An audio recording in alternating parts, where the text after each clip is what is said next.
18वीं सदी की एक सुबह, जब पेरिस में एक अपराधी को सार्वजनिक रूप से मार डाला गया। लोग इकट्ठा थे। राजा की ताकत उसके दर्द में झलक रही थी। लाश जल रही थी, चीखें हवा में थी। यह सिर्फ सजा नहीं थी, यह प्रदर्शन था।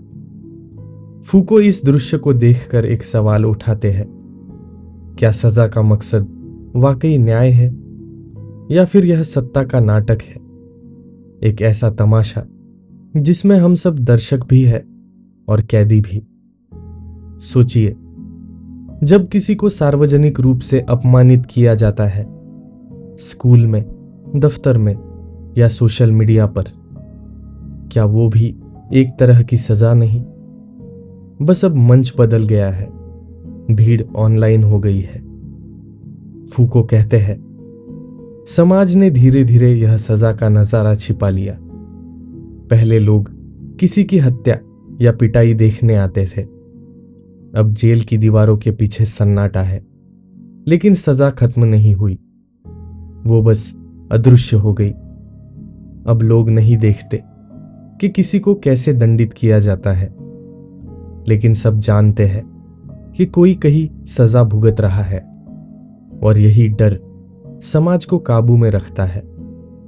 फूको कहते हैं, जब राजा की सत्ता कम हुई तो अनुशासन की सत्ता बढ़ी। राजा अब तुम्हें कोड़े नहीं मारता, वो तुम्हें घड़ी देता है। समय पर आओ, लाइन में खड़े रहो, सिस्टम फॉलो करो। यही नया जेल है, डिसिप्लिन।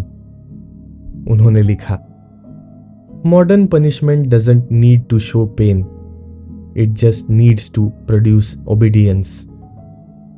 यानी अब हमें दर्द दिखाने की जरूरत नहीं, बस इतना काफी है कि हम सीख ले डरना। सोचो, स्कूल में जब घंटी बजती थी, तुम्हारा शरीर अपने आप खड़ा हो जाता था, बैठ जाता था, चलने लगता था।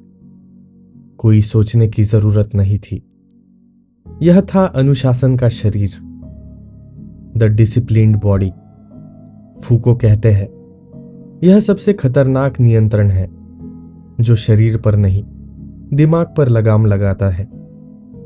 तुम्हें सिखाता है कि नियम तोड़ना शर्म की बात है और आज्ञाकारी होना गर्व की बात।